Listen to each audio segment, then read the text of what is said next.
안녕하세요. 이혼 전문 변호사 아우름법률사무소의 이상미 변호사입니다. 이혼을 고민하며 재산분할에 대해 알아보시는 분들 중 특유재산의 재산분할 문제로 심란해 하시는 분들 많이 계시죠?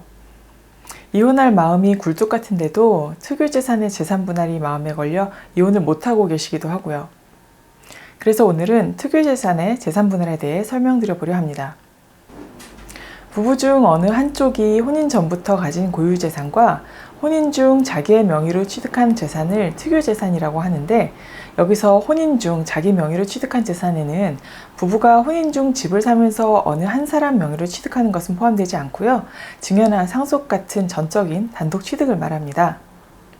이 특유재산은 원칙적으로 이혼할 때 재산분할의 대상이 되지 않습니다. 재산분할은 혼인 중 부부가 공동으로 형성한 재산을 나누는 것인데, 특유재산은 혼인 중 부부가 공동으로 형성한 재산이 아니기 때문이죠. 하지만 원칙적으로라는 말은 이미 예외가 있다는 뜻입니다. 특유재산은 분할 대상이 아닌 게 원칙이지만, 예외적으로 다른 쪽 배우자가 적극적으로 그 특유재산의 유지에 협력하여 감소를 방지하였거나 증식에 협력한 경우에는 분할의 대상이 될 수 있습니다. 문제는 특유재산이 재산분할 대상으로 인정되는 경우가 실제로는 정말 많다는 겁니다. 앞에서 본 대로라면 예외적으로 다른 배우자의 특별한 활약이 있어야만 재산분할 대상으로 인정될 것 같지만, 별로 한 게 없는 경우에도 법원은 간접적으로 기여한 것으로 볼 수 있다면서 재산분할에 포함시키곤 합니다.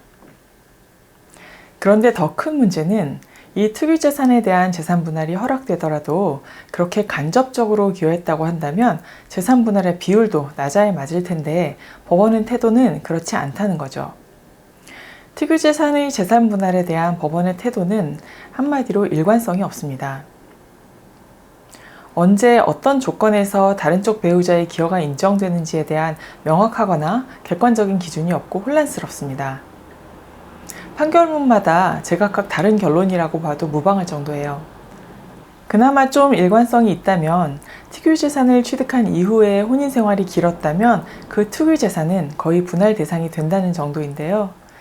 그럼 어느 정도가 혼인 기간이 긴 거냐고 할 때 또 답이 애매해집니다. 게다가 본래 특유재산이 분할 대상이 되는 조건은 재산의 가치 증식이나 감소 방지라는 기여의 행위이지 혼인 기간이 길 것이 조건은 아니라서 명확한 설명이 되지도 않죠. 더군다나 특유재산이 재산분할 대상이 되더라도 그러면 어느 정도를 나눠줘야 하느냐에 대해서 법원은 더 갈팡질팡 원칙이 없습니다.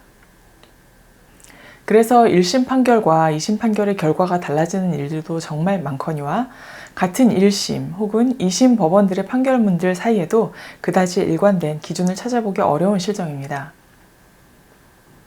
어쩌면 이혼 재산분할 소송으로는 대법원까지 가는 일이 비교적 적어서 명쾌한 기준이 안 만들어진 건 아닌가 싶기도 하고요. 어쨌든 이처럼 특유재산 관련 재산분할 다툼은 법원에서도 끝내 어떤 결론이 나올지 쉽게 예측하기가 어렵습니다.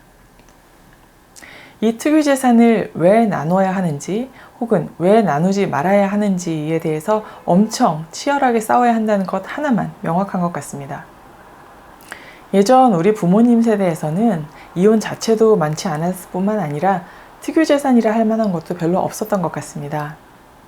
하지만 요즘은 부모님으로부터 증여나 상속으로 큰 재산을 받는 경우도 많고, 그래서 젊은 부부들이 이혼할 때 이 특유재산의 분할 여부가 중요한 쟁점이 되곤 합니다. 특유재산 때문에 이혼을 꺼리는 분들도 계실 정도니까요. 특유재산 재산분할은 아직까진 싸워보지 않고선 답을 알 수 없는 미개척 영역이긴 하지만, 혼란스럽기 때문에 더 틈새가 많고 싸워볼 만한 쟁점이라고 저는 생각하고 있습니다.